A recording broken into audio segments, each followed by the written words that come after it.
Chess YouTube, Magnus Carlsen is officially a madman, and in this video, he invents a brand new opening versus the Caro-Kann Defense in his game versus Vincent Keymer, the German prodigy himself, in the 2022 Mr. Dodgy Online Invitational Tournament. And if you want a new opening you can use today versus the Caro-Kann Defense, this is the video for you. Alright, Magnus opening 1e4, black c6. Now here, instead of d4, the main move, Magnus on move 2 plays the move b3. Now this is nothing new, it's been seen before, but his follow-up, again, is going to shock you to your core. Vincent Keymer plays the move d5, the standard Caro-Kann idea. Magnus, bishop b2, and black takes the free pawn on e4, d takes e4, so far very standard stuff. But now, on move 4, Magnus, he invents a new opening, even a brand new opening idea in general that I'm calling the Norwegian Caro-Grobb Opening, and he plays the move here, g4.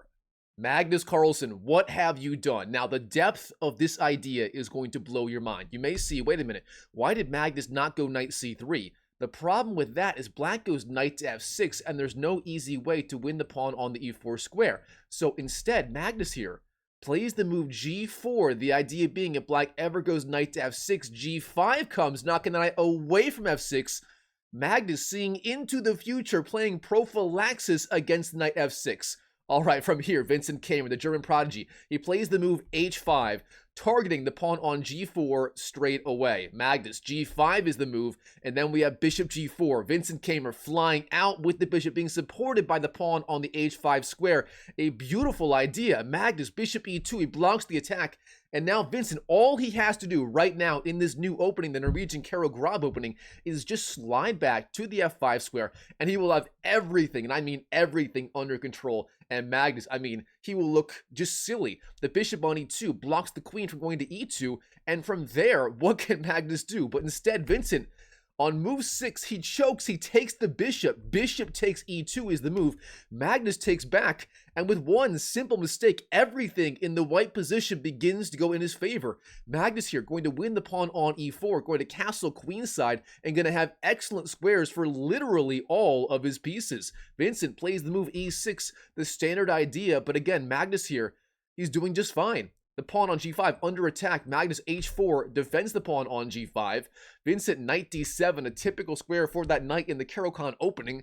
But Magnus knight c3, going to win back the pawn on e4 with the knight. And from there, everything is just under control. Vincent, knight c5, trying to defend the pawn on the e4 square. And this is the idea. If you take on e4 with the knight as white, knight takes, black will take back on e4, and after queen takes, then queen to d5 is the idea, trying to trade queens, and Vincent would be headed for mostly an even endgame. That is the idea. But Magnus, he sees this on move 10. He does not take the bait. Oh no, he does not take that pawn on the e4 square. Instead, long castles is the move. Magnus here, playing for a win. He is going all out. He wants the queens to stay on the board no matter what. And as we're about to see, he is dedicated to this idea. Vincent, knight to e7. Again, a very typical Caro-Kann move for black. And now Magnus, does he trade on e4 with that knight? Oh no, he's playing for a win in the middle game with the queens on the board. And he plays the move f3, the pawn sacrifice, inviting black to capture on f3. White would take back with the knight, and from there the queens would be staying on the board for a very, very long time. But of course, this is a pawn sacrifice, meaning Magnus here will be down a pawn throughout the middle game. All right, black here, what does he do? Well, turns out the best thing you can do is to ignore the pawn on f3 and simply develop with the move knight to f5. But instead, Vincent, he takes the bait. He trades on f3. White takes back. And from here, Magnus is down a single pawn. But what does he have in return? He has a massive space advantage on the king side here. He has excellent pieces of very strong bishop on b2. For example, good knight, a good queen, open lines to attack the black position on the e file and the f file. And Vincent, what does he have going for him? Two awkwardly placed knights, a king that can't really castle, and a bunch of pieces still undeveloped on the back rank. Things are not looking good for the German prodigy himself, Vincent Keymer. All right, now, black, how should he proceed? Well, he plays the move knight to d7. The idea behind this is very simple. Magnus at some point was threatening d4, therefore Vincent slides back with the knight out of the way of the future d4 attack.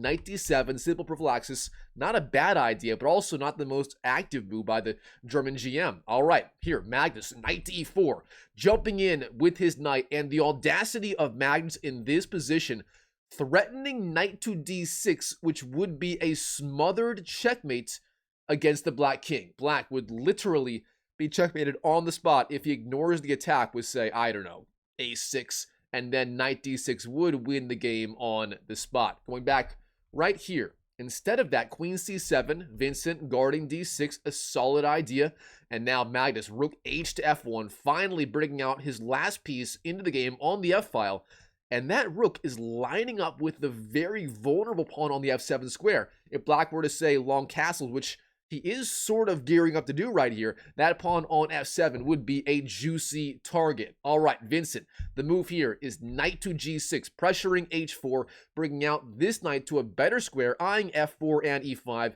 and also allowing the bishop on f8 to come out into the game if it wants it on, say, e7, b4, and so on. Now here, Magnus, queen to e3 is the move. Simple prophylaxis, the idea being Black at some point was threatening knight to f4, hitting the queen on the e2 square, like this. Therefore, queen to e3 simply slides out of that future attack of the knight. Now, Vincent, queen to a5, the queen flies out, pressuring a2, not a bad idea at all. And here, you may expect Magnus here to go, say, I don't know, king to b1, the natural move, defending a2 with the king, but oh no. Instead, Magnus here, the move is going to be a4, expanding on the queen side in this Norwegian anti-Caro-Grobb opening.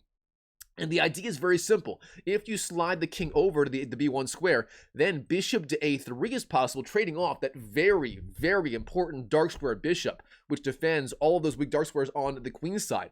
Instead, a4 gains space, guards a3, does not allow bishop a3, as the queen no longer controls that square, and very importantly, if Black is ever to expand on, castle on the queen side, then Magnus may have future ideas based on, for example, a5 and a6, getting the alpha zero attack going on the queen side. And here, Vincent, he does castle long. Long castles is the move.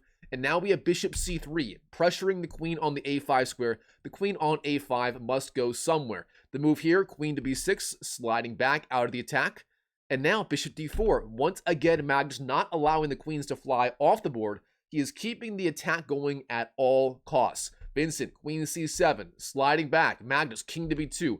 Getting his king off the back rank. What is the idea behind this? It's simple, guarding a3, not allowing bishop to a3 ideas.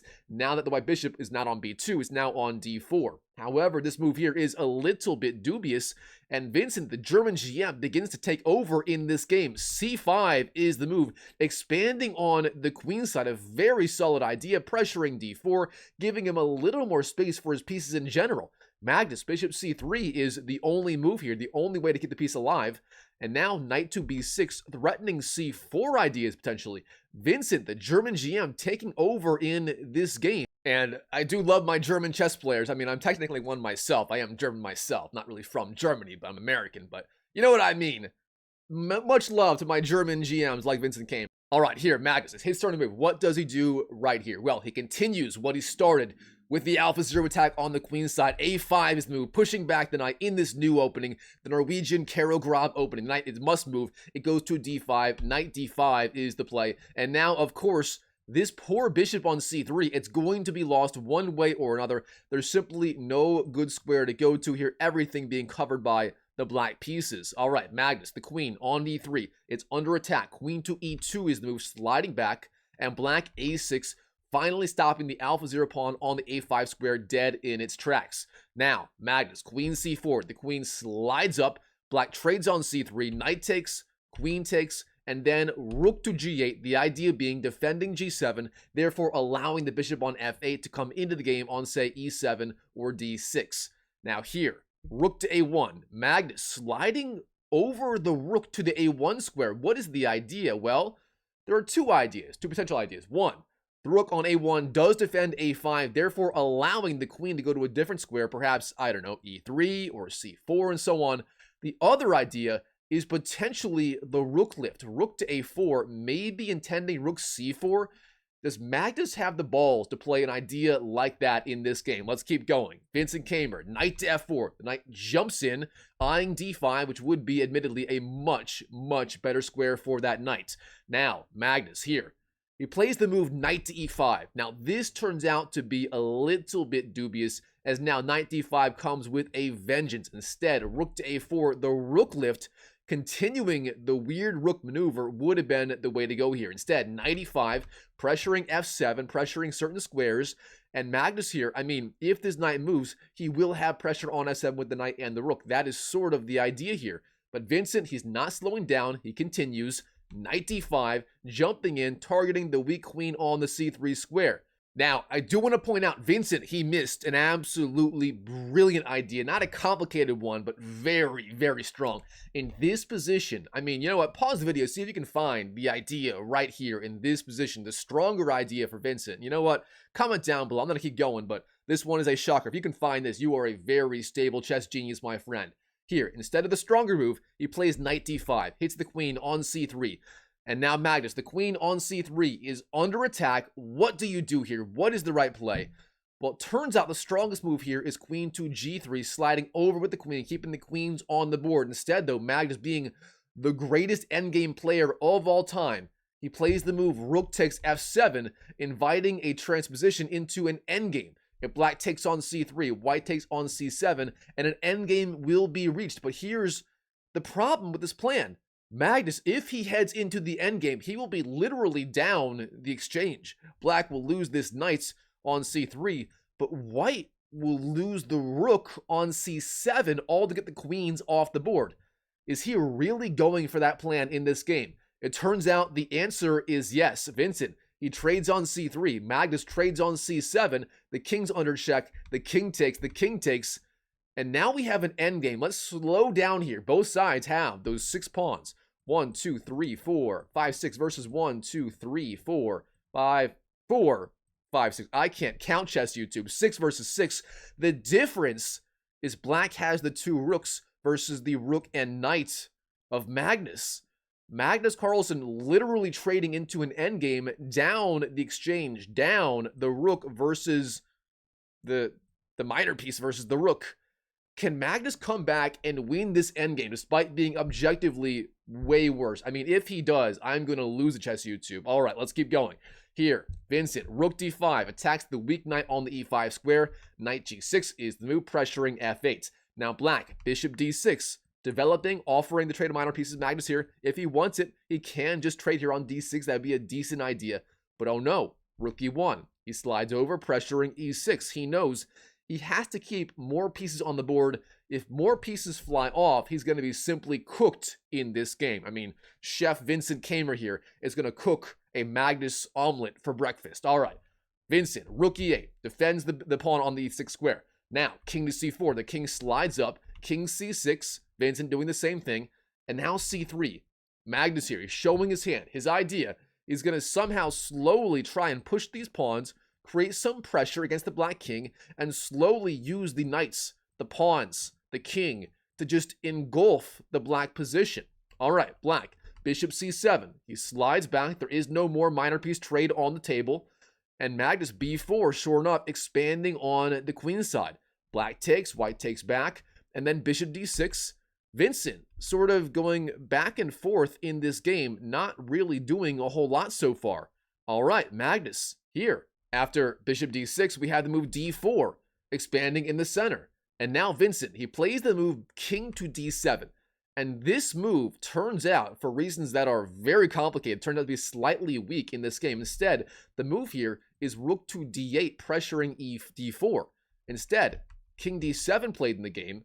And Magnus, knight c5, hits the king, and Vincent, he takes on c5. Bishop takes, which is also a little bit dubious, and suddenly, out of nowhere, Magnus here having pressure on e6, the knight is coming to f4, the knight and the rook piling up on e6, and the rook on d5, and Magnus, out of nowhere, is suddenly getting some pressure in this game. White takes on c5, we have b takes, rook d8, and then sure enough, knight to f4, attacking e6, and of course, for right now, d4 is not really under attack. The king blocks the coordination of those 2 rooks. Has Magnus fought his way back in this endgame despite being down the exchange with literally no other compensation? This is just melting my brain right here. All right, Vincent, rook to e8, defends e6, but Magnus, rook to b1, attacking the b7 pawn, finding the best move, keeping all of his pieces as active as possible. He knows if you take on d5 right here, you lose the game due to the discovered attack. E takes d5, and the rook attacks the rook, and Magnus would lose the game. He knows that. He does not take it. He does not fall for the German GM's trap. Instead, rook to b1 is the move, pressuring b7. Magnus is simply on top of everything in this game. Rook to f5. The rook slides over, attacks the knight on the f4 square, and Magnus here, knight to g6, jumps in, opting not to win the free pawn on h5. Magnus, what are you doing? Knight g6? All right, Vincent, king to c7. Rook b6, pressuring e6, and now Vincent e5. This turns out to be a very dubious idea, giving up this pawn for free on e5 for literally no compensation. It was defended on e6, but now after e5, the knight takes the pawn, and Magnus wins the free pawn. All right, black. Rook to f4, pressuring h4. Vincent, he knows if that pawn falls, the pawn on h5 becomes a bona fide diva monster flying down the board. All right, Magnus, how will he respond? He plays the move king to d5. This is a massive mistake, and Vincent finds the key idea. Rook d8 hits the king. How do you block the attack?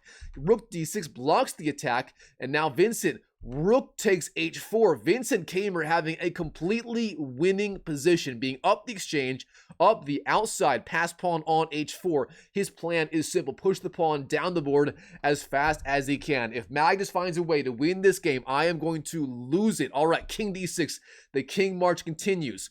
Rook takes d4, wins the free pawn. The X-ray defense of the rooks, very clever. All right, rook to b6, rook to e8, hits the king, king to f5, rook d5, king g6, attacks the weak pawn on g7. Now we have rook e takes e5, king to h7, rook takes g5, rook to e6. Magnus down the entire rook here.